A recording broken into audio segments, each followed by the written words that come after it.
in lane 7.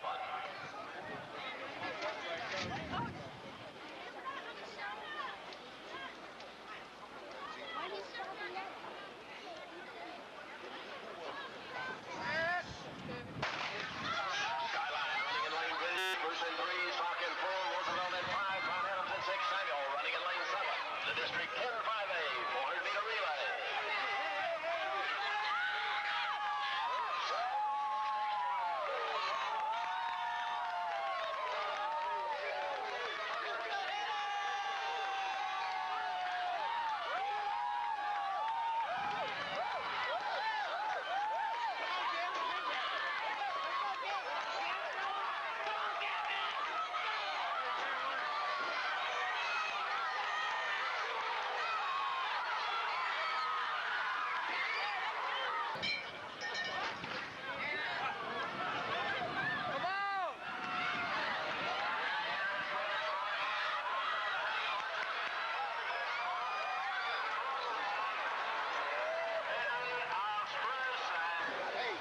Ladies and gentlemen, we have been requested to ask those of you who are standing next to the rail to please be seated.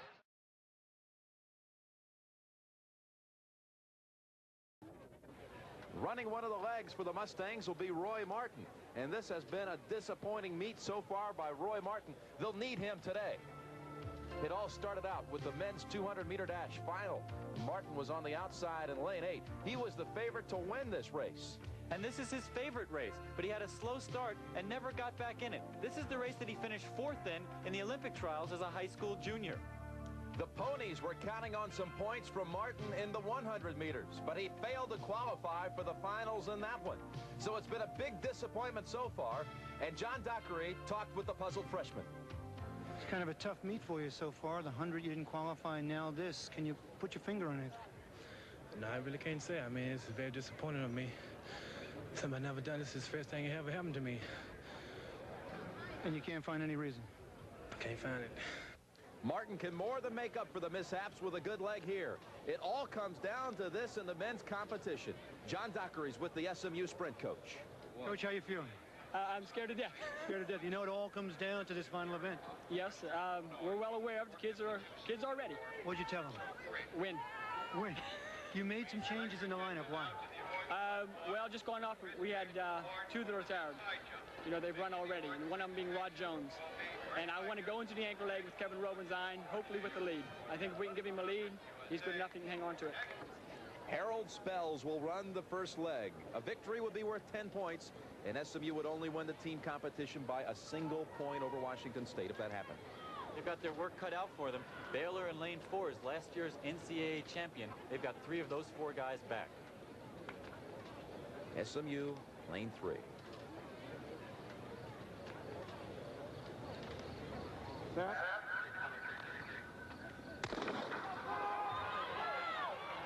And Spells, leading off for SMU, was left a little behind in the blocks. Good start for UCLA in lane 2. Anthony Washington running the first leg for the Bruins. Of course, they'll stay in their staggers around 3 turns, the whole first leg plus the first turn of the second leg. So it's tough to see who's ahead. You want to look for teams that are catching up to the teams in the lane outside of them. TCU, all the way on the outside, lane 8, looks pretty good right now. Running the second leg for SMU, and again, they must win this race to win the team championship, will be Rod Jones, recently a first-round draft choice of the Tampa Bay Buccaneers. That's a good handoff for SMU, and Jones is a veteran. He knows how to run here. He's got the guy from Baylor just outside of him, a little bit ahead, and he's going to know where to position himself as they come off this turn. Watch him break for the inside. Well, it's an all-Southwest Conference leaderboard right now, you might say. TCU in front, Baylor second, Rod Jones has SMU in third. He's got to be careful not to get past and boxed in as they go around this turn, and I think the next handoff is going to be very important. You know, you got Roy Martin waiting to take the baton from Rod Jones as Jones swings out wide, and Jones has got to stay out of trouble as they come down this straightaway. And don't rule out UCLA. Kevin Young with a good second leg for the Bruins. Now Roy Martin has taken the baton for the Mustangs. This has not been his strongest competition, the NCAA finals. He was a disappointment to not make the finals in the 100 and did not place high in the 200, but he can make up for it here in the final event. And this is exactly where he says he likes to be. He says he likes to get it behind in the 4x400 relay because then he can really let it loose. We'll see what he does as he comes around the final turn here. Well, Baylor won it last year, and they are in the lead right now with Derwin Graham, a member of that championship team of 1985. But here comes Roy Martin, the freshman sensation of SMU. They'll give them the lead as they go into the final leg of the 4x400. Martin looks great, and that's a great handoff to Robenzine. This is what they need. They got to protect him. They got to put him in the lead. Robenzine 300 meters away from a team championship for SMU. Baylor right behind, and Danny Everett for UCLA on the outside cannot be ruled out. Both Thomas and Everett look so good in the 400, but Robenzine beat them there. The real key is, can he hold this lead as he comes around the turn? Look at Everett coming up. Everett of UCLA has moved into second. It is still Robenzine of SMU in the lead. The final 20 meters will decide the team championship. Robenzine, will he hold on? Yes, he does. What a victory for SMU. They were our favorite coming into this meet. Things didn't go right for them, but everybody performed to the maximum. You got to say that Roy Martin's leg was really spectacular. He ran in the middle 45, not close to his best for the year, but he did what he had to do. He gave Robenzine that lead.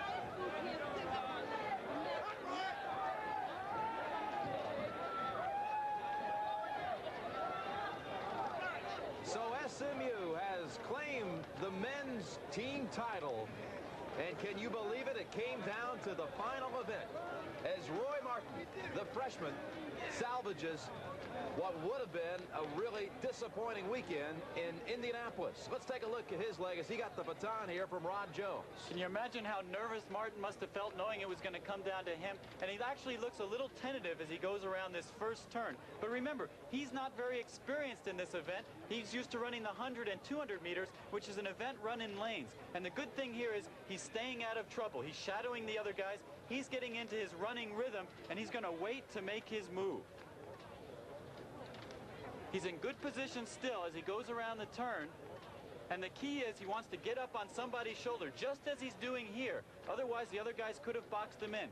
He waits on Graham of Baylor, who's an experienced relay runner. He stays a little bit on the outside, stays out of trouble, and he makes a tremendous move right here. And you can see Graham looks like he may have even pulled up a little when Martin went by. And the real key to the race is, look at this handoff. Robenzine takes him right through the relay zone, and off he goes. And it's vindication for Roy Martin. And I think he knew after his leg that SMU was going to end up in what position? That's right. First place for SMU as the 4x400 meter relay team claims the championship. And if you thought it was tough on the four athletes running in the relay, how about the sprint coach, Ralph White?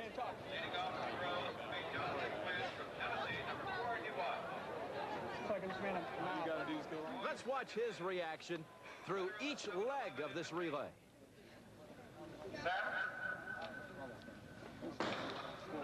Hesitated. Come on. Let's go, Pooh! Yeah! Come on, Pooh! Make up that stagger. Come on! Go, Rod! Go, Rod! Go, Rod! Come on, Rod!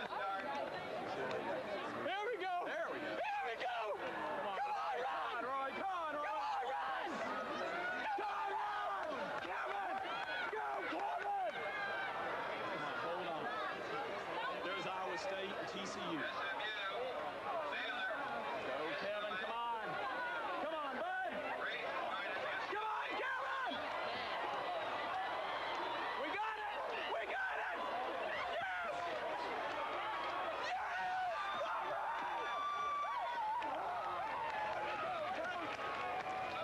Oh, what a feeling for SMU. John Dockery's with the winners.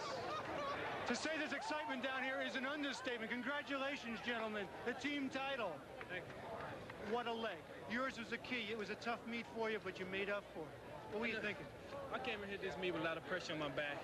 And I realized that in the finals of 200 meters in the 4x1, I knew I had to do something on this mile relay to turn the team out, to get them inspiration to winning. And I just did my best. I asked God for helping. I guess he answered my prayers. Roy Martin, outstanding. They said, your coach, come on over here, my man, Kevin Robeson. Your coach told us right before the event, they said, if we give you the lead, if he gives you the lead, you weren't going to lose it, and you didn't. Well, that's my job, you know, keep the lead. So I just knew I wasn't going to let nobody pass me, because it's a big race, and it's going to decide the whole thing, so I knew I wasn't going to give it up. Well, congratulations to you guys, and a championship. All right. All right. We'll be back with a record-setting performance and tabulate the final team standings in just a moment.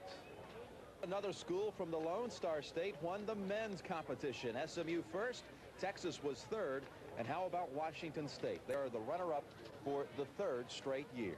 SMU wins the men's competition.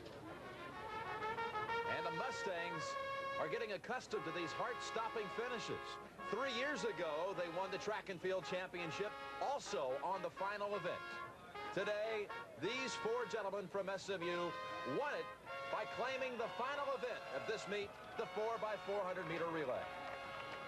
Tim, was to win what they consider their event, the 4x400 meter relay. You know, they've won this event 6 times in a row from 1969 to 1974, 7 times in all. And when Danny Everett, their young sophomore 400-meter runner, got in the lead, they had to think they were going to win their 8th title in this event. Everett didn't have an easy race here. He was running against Roy Martin of SMU, who last year helped SMU not only win this race, but win the NCAA crown. But Everett's a very savvy runner, a very confident runner. You could almost sense here that he was holding a little something back for this stretch run, and he's one of these guys that's got a future, not only because he's running great times now, but he's doing it with style. He's got very, very good form, and that's ultimately what carries him to the victory here.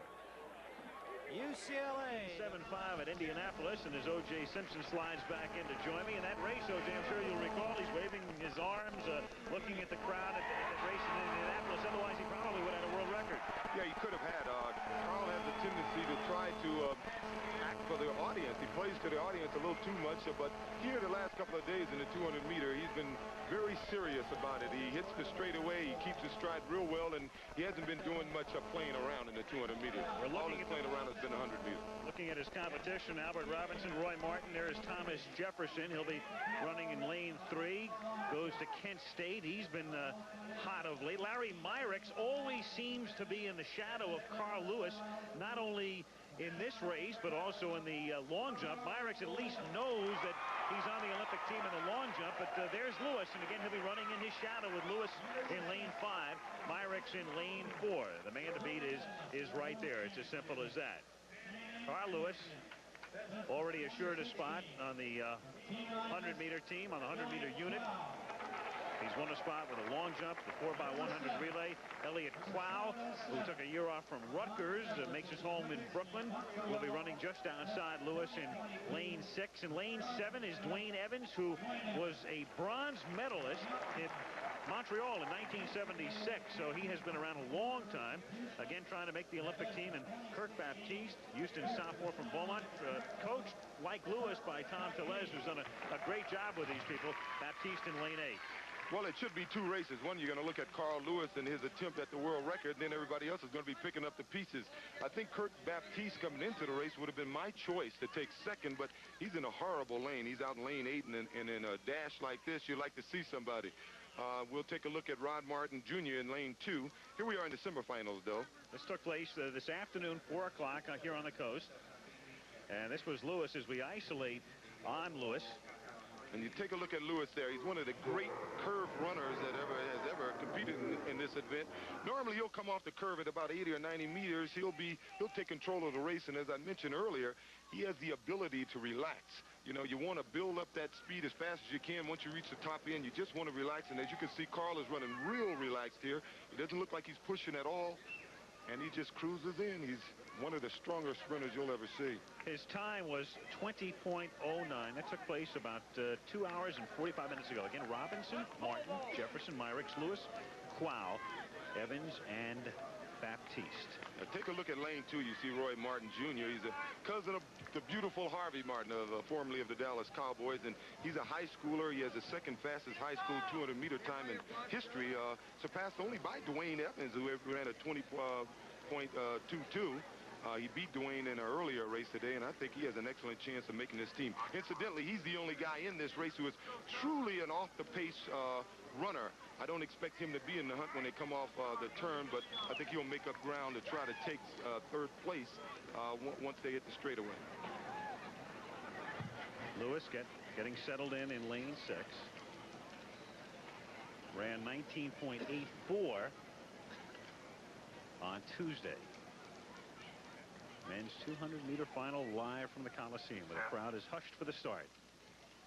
And it's a fair start with Lewis, and on the outside, Baptiste looking good in lane 8. But here comes Lewis as they come around the turn. It is Carl Lewis as they straighten out with the lead. Baptiste on the outside. It's Elliott Plow in lane 6 in contention right now. Myrick's coming up on the inside. It's Baptiste on the outside following Lewis. Baptiste finishes second, and I think Thomas Jefferson just did get up for third place. Coming on strong at the end. He's a strong finisher and may have won a spot on the team, but no doubt about 1 and 2 with Carl Lewis winning it. The Coliseum clock shows a time of 19.86 into a slight headwind for Carl Lewis. So he has won it. Kirk Baptiste second, Thomas Jefferson third, and they talk about 4 gold medals. Well, before you can talk about 4 gold medals, you have to make the Olympic team in all 4 events, and he has done that. Well, he's coming in and he's done exactly what he wanted to do. He's on the team. He didn't break any world records, but I think we just may see some here next month during the Olympic Games. As you can see, he came off the curve just like we figured he'd be in first place. If you look outside on the left side of your screen, you see Kurt Baptiste. He's in second place, and you look at the second and third lane, you see Roy Martin Jr. is making his move, but Thomas Jefferson just out-kicks him at the end to take third place. Lewis followed by Baptiste, and you can see Jefferson leaning. That strong finish in 3. And Jefferson has to be a very excited man. As we mentioned, as you can see right there, he knows he's got it. As he shook that fist in the air, Baptiste embracing Lewis, and the pressure is over for them. Yes, those men. 6.5 weeks to go now. Well, you saw him embrace. They're coached by the same man, Tom Tellez. Baptiste is the NC2A champion from Houston, so they're quite happy for one another. The pressure in 1, so the world record holder is right there, and when he looks over to his right, he sees the man, Carl Lewis, in lane 2. Yes, and I've been at every race this week that Carl has run, and he has been the man. He's really toyed with these guys, and most of the races he hasn't run all out all the way. At about 50, 60, 70 yards, he starts playing around and looking at the guys, but he's won each race handily. So it's that time for him now as we get set for the final. Emmett King from Alabama will be in lane 3. Then Ron Brown, who will join the LA Rams after the Olympics. Yeah, he's going to be a wide receiver, and he looks like a football player. Looks like a running back. Vying for a spot on the team. Here is Mel Latney, who ran a 9.9600, the fastest ever at sea level. And then next to him will be a man very familiar to many of you who have followed track through the years, Harvey Glance. He was on the 76 Olympic team. Lane 7 is Kirk Baptiste from the University of Houston, the NCAA 200-meter champion.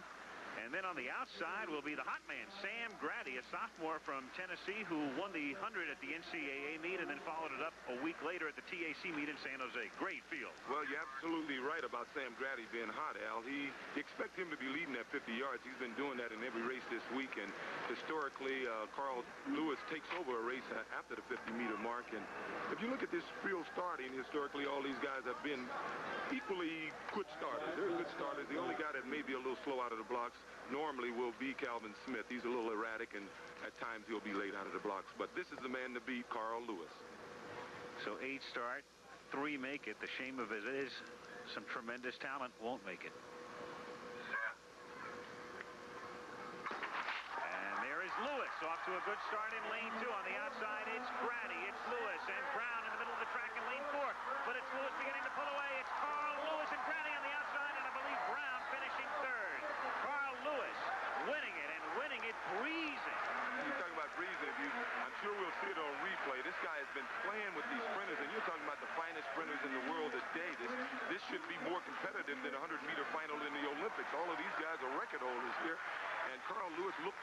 bottom at about 40 yards. You'll see later on in the race, he looked over 2 other times, and he just won that race breezing. Let's take a look at the start. You'll see Carl got out excellent. He and Sam Grady out in lane 8. Carl is second from your right in the light blue top and sort of orange bottom. They both broke out on top. I think at 50 meters, Grady was leading, and right about now, you're going to see Carl Lewis look over to his right there. He looks over, he sees Grady may have an edge on him, and he just picks up. He gets serious. He establishes himself in the race. He gets about 2 meters on him, and then he starts breezing. You see Grady on the far left of your screen. He's sort of going out of picture now. He's in second place. In the middle of the screen in the white jersey, you'll see Ron Brown, the future Ram, come up, and I think he grabs third. But on your inside lane in the all red is Calvin Smith, and you'll see coming into the screen right now on your lower right, on the lower part of your screen is Baptiste, and they're fighting for the 4th spot, possibly the relay spot on this team. Looking at it straight on, you see Carl Lewis comes out real well. You saw his reactions was a lot better than the guy on his right. The guy on the left side of your screen is Calvin Smith. He didn't get out too well. He's a world record holder. On the left side of your screen is Emmett King. Emmett normally starts well, but Carl Lewis is in control early in this race. As you see there, he looks over. I think he sees Grady. He looks like he's having fun. He gets serious. I don't think he should be doing this. I think this is way guys pull muscle. This track. She says it's faster than Indianapolis. And that's the way you want a sprinter to feel.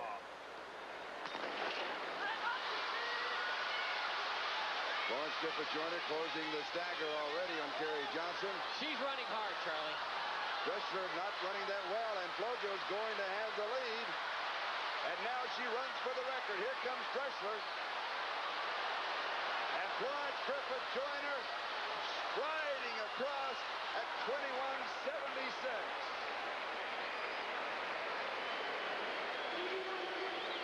Just off of the world record. That's an American record. If that time holds up, it'll be an American record. The wind is okay, so it will be an American record. And we've been seeing that the clock is maybe 100 or so off. So let's take a look and see what the official time is. But Florence was just striding down that straightaway, looking very relaxed. Look at the distance between Flojo and Heike Drexler. And Drexler is the co-world record holder in this event. Maybe after this, not anymore. You may be right. Now let's go down to Dave Sims. Olympic record, congratulations. You look real strong, especially that last 50 meters or so. Thanks, I feel very good. I want to get out on the curve, stay relaxed, and bring it in real strong and relaxed. You run all your races hard. Is that, can you get the world record? Yes, I want that world record in 200 so bad. Too close for comfort. Yeah. Too close for comfort. 21:76. Were you aware of Heike and some of the other folks in the race? I try not to pay attention. What I try to do is make up the stagger on who's ever in front of me and just run, concentrate on what I have to do. All right, congratulations. Thank you very much.